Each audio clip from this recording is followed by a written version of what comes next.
tay từ phơi ba và phục bản đai tay từ phơi ba mẹ bằng bằng trên nòng mẹ một quạt mà phơi bồn mà phơi tiền ấy tế lùi nó gặp phao tục tập ra hết nè bạn là này thì hai thả vẽ trên tập bồn chỉ cô đã on một pot tay từ phơi mẹ này dùng tôi sau đôi sai để luôn thì miền thọ buôn giang vào kỳ thì mũi là bài xây là bài sao là bài non là bài linh đại chúng anh em khi thì hai thằng vẽ trên tập bồn chỉ cô đã on để tham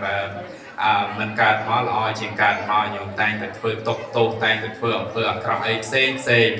con thì mùi vẽ trên tập bồn ITP này anu chia tập bồn nhóm anu chia tập bồn nên chỉ cô ta bà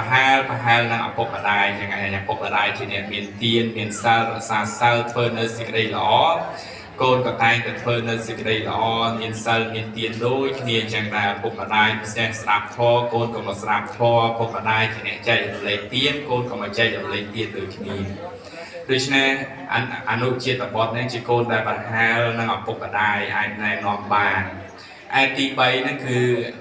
អតិជាតិបទជាកូនដែលប្រសើរខ្ពង់ខ្ពស់ជាងឪពុកម្ដាយជាកូនដែលចេះដឹកនាំឪពុកម្ដាយឲ្យមានទានមានសិលមានសេចក្តីល្អមាន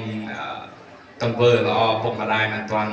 មានទានទៅដឹកនាំឪពុកម្ដាយចេះធ្វើទានឪពុកម្ដាយមិនទាន់ចូលសិលដឹកនាំឪពុកម្ដាយឲ្យរក្សាសិលធ្វើនៅសេចក្តីល្អកូនទី3នេះគេថាមានធម៌4យ៉ាងដូចគ្នាដែរទី1អដ្ឋសទ្ធិញោមអដ្ឋសទ្ធិទៅរៀនកន្លែងណាទៅរៀនសូត្រទីណាកន្លែងណាតែតែមានចំណេះដឹងសម្រាប់អប់រំខ្លួនឯងសម្រាប់ជាកតេសម្រាប់អប់រំទី2បរសទ្ធិ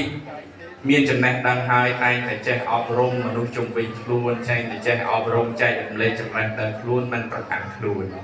ហើយទី3សង្ឃហៈធម៌រស់នៅជាមួយបងជាមួយប្អូនជាមួយអ្នកជិតខាងតែទៅរាប់អានតែមាននៅសេចក្តីស្រឡាញ់អាណិតអាសូរចំពោះគ្នាទៅវិញទៅមកញោមហើយទី3ហ្នឹងទី4ហ្នឹងគឺកតញ្ញូជាអ្នកដែលដឹងគុណឪពុកម្ដាយជាអ្នកដែលមានកតញ្ញូចំពោះមនុស្សដែលធ្វើល្អចំពោះខ្លួនញោមដូច្នេះកូនទាំង4យ៉ាងហ្នឹងគឺគេថា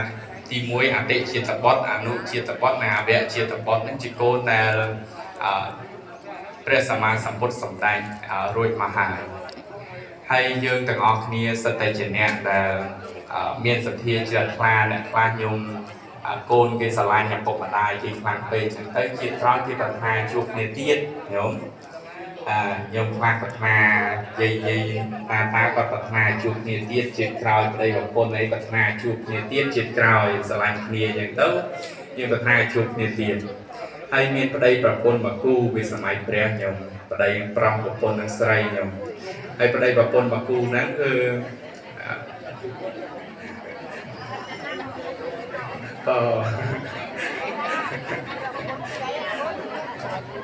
បញ្ជាក់ឲ្យច្បាស់ញោមប្តីប្រពន្ធមកគូហ្នឹងស្រឡាញ់គ្នាញោមហើយស្រឡាញ់តាំងពីក្មេងមករៀបការហើយម៉ែរៀបការរួចហើយក៏ស្រឡាញ់គ្នាមកដល់ចាស់ទៅ